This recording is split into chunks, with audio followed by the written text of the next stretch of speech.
Yo, what's up, chefs? It's Vinny, and welcome to my Lightning Spear Huntress build update and Pinnacle Showcase.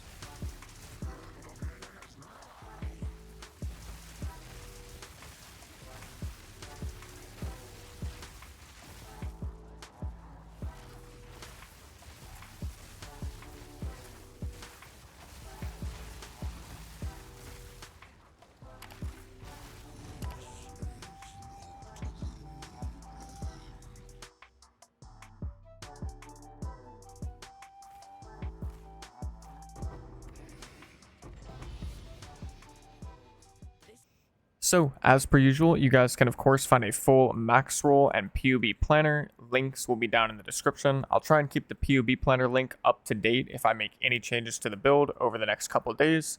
With that being said, this is not going to be a full guide. It's going to be more of an update and build showcase. So I'm going to show you guys some Pinnacle content here in a minute. Xesht, Arbiter Vash, Simulacrum, all that good stuff. Just show you how strong the character is and where it's at. I am going to touch on everything a little bit though, like the skills, the passives, the items, but I'm mainly going to focus and just try to highlight the things that have changed from the last video to now.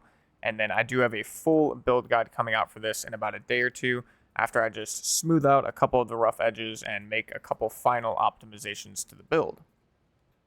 First things first, before we hop into the skills, items, anything like that, I do just want to address the 2 million DPS claim in the title. As you can see here in POB, we have a full DPS of roughly 2.5 million, and this is just coming from like one detonated Stormlance and an infused weapon proc. This is not including the projectile damage of Stormlance, which is another 660k DPS. That's like the actual Stormlance going through the enemy and hitting them. And then not to mention, you can have multiple Stormlances out at once. Like if you barrage a Stormlance, you're throwing 3 at the same time. So you could actually have way more than like 3 million DPS, but this is a little conditional on the boss, staying still, and then also you being able to get decently close to the boss to actually apply critical weakness stacks, which are coming from the Sceptre that gives Malice. So you're not always going to be doing 3 million or 3 million plus DPS, probably going to be hovering closer to like 1 to 2.5, somewhere in there. Just depends on the boss though. I've had Xesht kills where it felt like I was actually doing 4 to 5 million DPS the whole fight, and he died in like 5 seconds. So it just kind of depends, but the build is doing insanely good single target. Obviously we can now do T4 Pinnacles. T4 Xesht is a bit annoying because his like slam hand attack is bugged right now. It's invisible, so sometimes you just get it's like a 50-50 gamble. If he does that mechanic, you're probably going to die. But with that being said, the build is just extremely strong now. So now I'm going to jump into the skills really quick. Like I said before, I'm going to kind of glance over everything unless it's something that's changed, and then I'll highlight it or focus on it a little bit more. Our infused weapon is still basically the same as before. We're still just using it to apply exposure and blind. We do have conduction in the 5th slot here, and I can confirm that this is shocking Pinnacle bosses. Therefore, it is applying the lightning exposure. So this just ended up working flawlessly. Our lightning spear is exactly the same. We now have perpetual charge for the 5th socket. Stormlance is basically the exact same. We just swapped out martial tempo for an extra damage gem, and then we have an extra, like an even one more extra damage gem with our 5th slot. And so we're just running 5 full damage support gems in this. I've tried a bunch of variations for Stormlance, and this one ends up feeling the best for me every time. Beyond that, we have conductivity. We're only using this for Arbiter, Xesht, and Trial Master. Keep that in mind. This is for nothing else.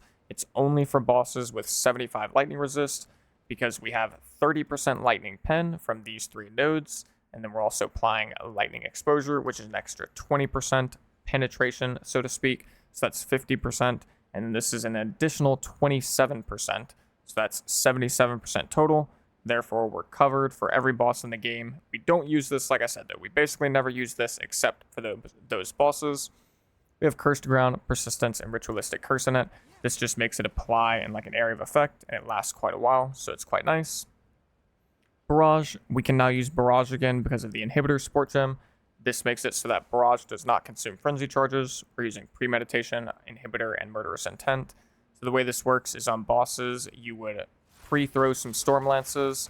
When the boss comes out, cast on critical will immediately snipers mark them, giving you a Frenzy Charge, and then you can just barrage Stormlance, and it'll be 3 Frenzy Charge Stormlances for a ton of damage.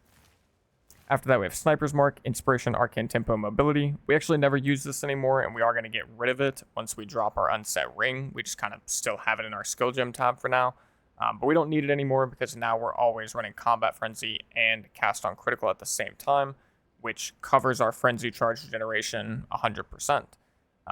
You'll notice here we have a lot more Spirit skills than before. This is thanks to our Sceptre, giving us an additional 133 Spirit. So now we have a total of 267, which I know that's a ton of Spirit. But for our Spirit skills, we're using Cast on Crit with Sniper's Mark, obviously, Ingenuity and Impetus. Ingenuity reduces the cooldown of Sniper's Mark, and this is important because our Cast on Critical is generating energy extremely fast, but it can only use Sniper's Mark as often as the cooldown of Sniper's Mark allows it. So any way that you can lower the cooldown of Sniper's Mark is helpful, hence Ingenuity. This is mainly good for bosses, but even outside of bosses, this is proccing in maps. This is working in Simulacrum. It's very effective in Simulacrum, actually. And all in all, this is just very nice, and it feels good to have it on all the time. You never have to manually press Sniper's Mark. Next, we have Combat Frenzy. We've been using this for a long time. Precision, Profusion. When we do bosses, we swap Profusion over to Cast on Critical. Just a little note there, although it's not really mandatory. Then we have Wind Dancer, Maim, and Cannibalism. Cannibalism just because we have extra Spirit to play with. Ghost Dance with Fast Forward to reduce the duration between gaining the Ghost Shrouds. And then finally, of course, Herald of Thunder with Elemental Focus, Innervate, Neural Overload, and Electrocute. I've gotten 100 plus questions about Vinny. Why are you using Elemental Focus and Herald of Thunder with Electrocute and Neural Overload? Doesn't that not work? Or does that work? Yada, yada, yada. I understand where you're coming from, or I understand where the perspective came from based on the wording, but I did test it. I quadruple checked it, and I promise you it works. I can't guarantee if it's a bugged interaction or not, but I can tell you, based on reading it, my understanding is that it cannot inflict elemental ailments. It doesn't mean it can't build up elemental ailments, aka electrocution. You can actually see this when you're doing a map right now. The electrocution is still building up if you hover over the mobs, and then Neural Overload is still electrocuting. Whether or not this is bugged, I don't know. If it is bugged and they fix it, you just have to move Elemental Focus somewhere else. It's very easy. You can easily find a swap for it. So do with that what you will, but it does work. I can promise you that. Now, the benefit of having the Sceptre and all of the Spirit skills, and I'll also really quickly note, a lot of people seem to think that when I swap from one thing to another thing, that means the previous thing must be bad. That is not the case here. Lycosidase Shield, regular Buckler, both of those options are still perfectly viable. There are a plethora of Huntresses towards the top of the leaderboard that are still using those variations of the build, and they're perfectly fine. This one is just slightly different. It's probably a little bit better for bosses, and it's just something you have to try for yourself and see if you like it more. Like, that's really the best way to go about it, but it's not significantly better than the previous two, and it's certainly not significantly worse. So all the options are definitely viable. Even the Three Dragons helmet from way back when is still viable. With that being said, the benefit here of the Sceptre is the amount of defensive utility you're getting from having Wind Dancer and Ghost Dance active at all times is kind of just insane. Because when you look at it, you have 70, right now I have 70% evasion with 7k evasion rating. So it's pretty unlikely that I'm going to get hit. But when I do get hit, that procs Ghost Dance, which consumes a Ghost Shroud. We have 4 Ghost Shrouds active, and we almost always have 4 Ghost Shrouds active. But this will consume one of them to recover energy shield equal to 7% of our evasion. Well, 7% of 7k is somewhere around like 500.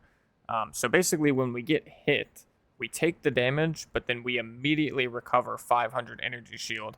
And you'll probably see this in the Delirium Showcase here in a little bit. But this makes us really, really tanky. It is very, very hard to die, especially in combination with 3 charms, which we're getting from Ingenuity, so we can't be frozen, bled, or stunned. Bleed is kind of a problem with this setup, but if you get a bleed charm, you're good to go. And this just makes us very, very tanky. It is extremely hard to die now. We've actually probably gone way overkill into tankiness as far as, what I would like, but it is just like the nature of the end game balance currently. There's just so many things that can kind of just randomly one-shot you on a whim. So that's kind of why I like the Sceptre, I guess. I pretty much ended up valuing the defense from Wind Dance or Ghost Dance and the utility of having cast on critical on at all times over the defensive utility of just the buckler. And definitely over the damage or the offensive capability of Lycos today, because we just do not need like all of that offensive capability. The build does enough damage as it is. And a quick little additional note here is that the Sceptre, the one that I prefer right now at least, although there are a couple of good options, the one that I'm using provides Malice, and Malice applies critical weakness stacks to the enemy. I talked about this a little bit in the POB, like 2 million DPS demonstration. But long story short, this applies critical weakness to the enemies. It's just like Eye of Winter from last league. This is a very, very strong, a big modifier to your damage, which is why we ended up going for the Omen Sceptre in specific. There are other Sceptres you can get. Each of the Sceptres do something different. You can get one that gives you 40% or like roughly 40% lightning res, or one that gives cold res, or one that gives fire res. So if you need additional resistances, you can get them from the Sceptre skill. And then there's also one called Disciplined that gives you about 300 max energy shield, which ends up being a lot more than 300 once you take into account like all of your energy shield bonuses on the tree. And those are all good options. Although Malice is going to be the best for like scaling your DPS deep into the end game for Pinnacle encounters, which is why we went for it. And just keep in mind, the Sceptre was very cheap. It was only like 10 exalted, so this was not bad at all. All you need on it, or all I wanted, was 30% increased spirit. This kind of just gave me a bunch of options for my spirit skills, and the reduced attribute requirements and intelligence. The reduced attribute requirements is really important for the strength in particular, because this build is incredibly attribute hungry. We have attributes like everywhere, and we're still barely getting by actually, which is quite annoying, but it's just the way they've got the game set up right now. And we just couldn't afford to get the 54 strength, which this usually requires. But with the reduced attribute requirements, it's only 43 strength, which is, easier to manage. And then lastly, I'll also just say that for Simulacrum in specific, we actually take out Wind Dancer, and we're trying something a little bit different, where we're using Blasphemy with Temp Chains, Encumbrance, and Magnified Effect. You will see this in the Simulacrum Showcase, but this is actually incredibly strong. Effectively, what this is doing is just reducing the movement speed of enemies around you, or in your presence, but it's also increasing the area of effect thanks to Magnified Effect, and it's slowing them by even more thanks to Encumbrance. And you don't have to do anything for this, you just have to activate it, and it costs 60 spirit, which we take out Wind Dancer and Cannibalism, and we can socket it. Granted, if we add Deadly Herald, we would also have to take out Deadly Herald, but that's a question for another day at this point. And this is actually really strong. You'll see it in the Simulacrum, but it literally just makes it to where we are faster than all of the Simulacrum mobs. So we can just it's like COD zombies, where we can just run around in a circle and like leash the mobs in a chain, stack up our frenzy charges, do a big barrage, a lightning spear, and just everything explodes. And it's actually insanely valuable for like your survivability to be able to slow the Simulacrum mobs and be faster than them, because if they do get on top of you, you're going to get stunned, you're going to just instantly get folded and just obliterated. If you haven't done Simulacrum yet, you'll experience it when you get there. Simulacrum is crazy hard, so that's something we're using for it right now, and it actually works very, very well. Hopping over to the items super quick, and we're going to really glance over these. We now have a Sea Glass Spear. Same as before, accuracy is king. The other stats that you can get on it, it's just kind of like do whatever you can afford. Crit damage bonus, crit chance, flat lightning, flat fizz, increased fizz are all good things to look for, but the accuracy is king. And obviously a Sea Glass Spear is going to be the best because it has really high crit chance, so getting something like this will significantly improve your damage. For gloves, we're no longer using Kotokos, so now we can have these big, meaty damage gloves. A lot of people ask me, well, why don't you use Kotokos? It's for this right here. This is giving us so much damage, actually. I'll just show you really quick in POB. If I were to take these gloves off, we would lose 45,000 average damage and 250,000 DPS, and Kotokos would be worse than that actually, because Kotokos reduce our attack speed. So, getting off of Kotokos is quite nice if you can do that. We've also got an Ingenuity now. I know Ingenuity was nerfed, except for the fact, it was nerfed, but it also got some slight buffs in a sense, because it does now have the capability to have 2 charm slots, and it's actually very cheap to get an Ingenuity. You can get one just like this for about 40 to 50 exalts under a divine, and it's still not bad. I mean, hey, the effects are really, really good. They needed to be nerfed for a reason, and it's still better than a regular belt in my opinion. Especially getting the extra 2 charm slots is quite nice for this build. Being able to have a freeze, stun, and bleed immune from our charms is very, very helpful. I'll just quickly say the bleed is so helpful because we're playing Eternal Youth, which means our life flask applies to our energy shield, and our life has to recharge like energy shield usually would. So if we get bled, the bleed damage is doing damage directly to our life. It goes through the energy shield, and if the bleed is, if it's a big enough bleed, you just die because you can't use the life flask to restore your HP. I don't know if this is like intended by GGG, but if it is, you need a bleed charm. Like, you have to have a bleed charm. Otherwise, if you get hit by a big enough bleed, you will just die, like hands down. So you need a bleed charm. Hopefully they change that, I think, because I don't think it feels that good, but who knows? I guess the charms are in the game for a reason. Moving on from that, obviously we got the Ingenuity, like I said. Boots are pretty much the same, just fat resistance, 30% movement speed. Chest piece, we've got a really good chest piece now. This is a couple div. It's extremely high evasion, energy shield, which hybrid EV evasion is kind of like the direction we took the build in general, which is why we have 2,000 energy shield and only 1,500 life. But we do have a massive hybrid chest piece here. Good resistances, it's pretty much all there is. Both of our rings, similar to before, just flat damage, attributes, resistances, amulet, spirit, rarity, crit chance, res. Level of projectile skills is okay. Increases to your energy shield is going to be nice for a prefix for defense. And for helmet, we're using a fat energy shield only helmet with just some resistances, attributes, and rarity of items found, because rarity of items found does still feel quite good. So trying to sneak that into your build wherever you can is quite nice, although it's a bit hard with this build because we do need so many attributes. And then finally, the Sceptre. Already touched on this, just reduced attribute requirements, intelligence, increased spirit. That's it. Passive tree is very similar to before. The only things we've really changed is we've kind of like tidied up the different weapon sets a little bit. So there's like less weapon set points being used overall. But ultimately, I've had a lot of questions about this, so I thought I would just clarify it a little bit. The green lines are for bosses, and the red lines are for mapping. So like this or this are for mapping, or even this down here. For our mapping setup, we don't need that much damage, so trying to get as much defense and movement speed is king. It's going to improve your efficiency and just decrease the likelihood that you die to some random one-shot on maps, because there's a lot of random one-shots happening in maps. And then for bosses, it's different. You're not really taking much consistent damage. It's more about just like dodging mechanics and trying to kill the boss as fast as humanly possible. So of course we forego some of the defense and the movement speed and stuff, and we just pick up as much, massive flat damage as possible, magnitude of shock, damage if we're close to the boss, which we need to be close to the boss anyways to apply our malice stacks for critical weakness, and then cooked for increased critical damage bonus and reduced defense, because we don't need the defenses really for bosses that much. As long as you have enough defense to like not get one shot by the mechanics that shouldn't one shot you, then you're good to go, because the mechanics that should one shot you, you're not out defensing those. Like, the GGG is confirmed. If the mechanic is meant to one shot you, that shit's gonna one shot you.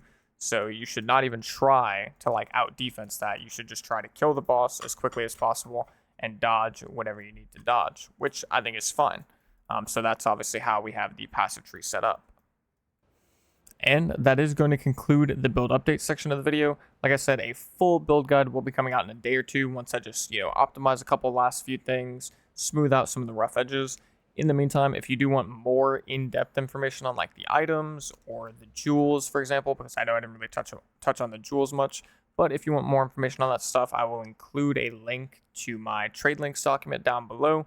And all of these are like updated pretty much. I've been using them the entire time for my character. I've never stopped using these after I made them. All I literally do is I open the link, I come in here, open the filter, and for my purposes, because I'm probably on a higher budget, I will up the budget, of course, to like maybe 1 divine, Then maybe I'll change the minimum for the weighted sum. Maybe I have to mess around with a couple little things over here if it's like a piece of gear. But generally speaking, you don't have to do much. These links are still great, and they'll tell you exactly what stats you should be looking for, and they'll populate things with those stats. You just have to change the budget and you'll be good to go. The rest of the video is just going to be some footage, gameplay from Pinnacle content, Simulacrum, Xesht, Arbiter, all that good stuff. Feel free to stick around, check that out, see how the build's performing, and you can see if you want to maybe try and get this build running yourself. But other than that, I hope you guys enjoyed the video. I hope you enjoy the gameplay, and I'll catch you in the next one, chefs. Later.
Sanity, my agent of chaos. You shall serve me whether you like it or not. I.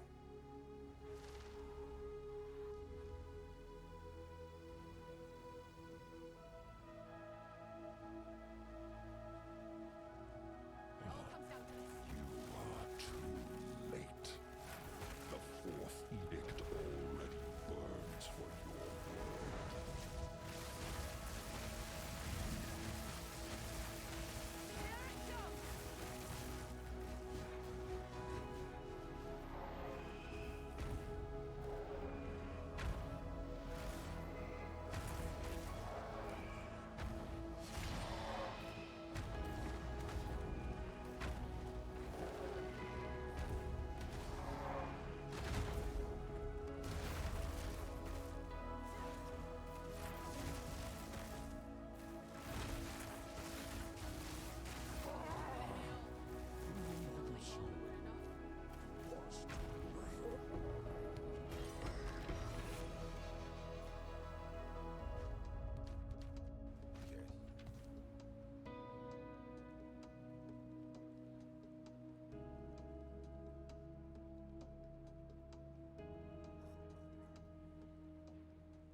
And last but not least, take it easy, chefs.